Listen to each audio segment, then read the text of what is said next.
Qadim zamonlar emas, aynan hozirgi zamonda siz bilan biz yashaydigan shaharda Timur ismli bolakay yashardi. Timur yomon bola emasdi, lekin uning bitta aybi bor edi. U har doim "Hozir yana 5 daqiqa" degan gapni ishlatar edi. Bir kuni Timurning telefonida noma'lum ilova paydo bo'ldi. Ilovaning nomi Vaqt o'g'risi edi. Timur qiziqib uni ochdi. Shu zahoti ekrandan kichkina, ko'zlari pirpiragan, qo'lida soat tutib olgan mitti maxluqcha Timti chiqib keldi. Salom Timur, matematikadan vazifang bormidi? Uni qo'y, mana bu yangi o'yinni ko'r.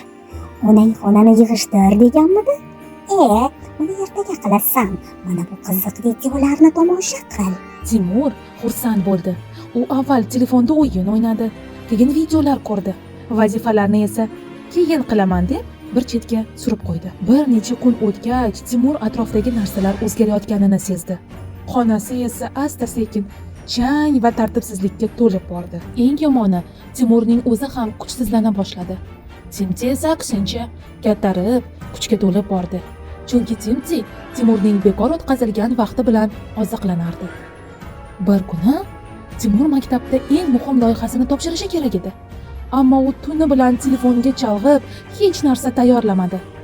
Ertalab ko'zguga qaraganda, ko'zlari osti ko'kargan, kayfiyati yo'q bir bola turibdi. Shu payt xonada yana bir ovoz yangradi.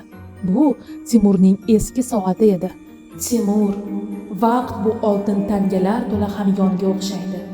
Sen har kuni 86.400 soniya olasan.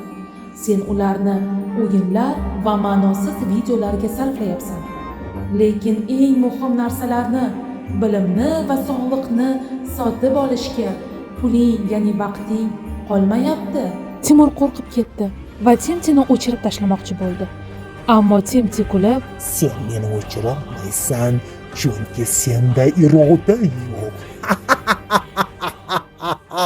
O'shanda Timur bobosi aytgan oltin qoidani esladi. Bolajonim, avvalo eng muhim va kerakli ishni qil. Telefonni esa mukofot deb bil. Ish tugamagunicha unga tegish mumkin emas. Timur telefonini nariga uloqtirdi va tezlik bilan darslarini qila boshladi. Har bir bajarilgan muhim ishdan so'ng Timti kichrayib, zaiflashib borardi. Nihoyat Timur uy ishlarini tugatib, xonasini yig'ishtirib bo'lganida Timti butunlay g'oyib bo'ldi. Timur shuni tushunib yetdiki, vaqt bu sehrli kuch.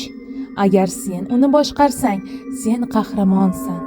Agar vaqt seni boshqarsa, sen telefonning quliga aylanasan. Endi u avval darslarini qiladi, kitob o'qiydi, keyin esa bemalol, vijdoni qiynalmay, do'stlari bilan birga o'ynaydi.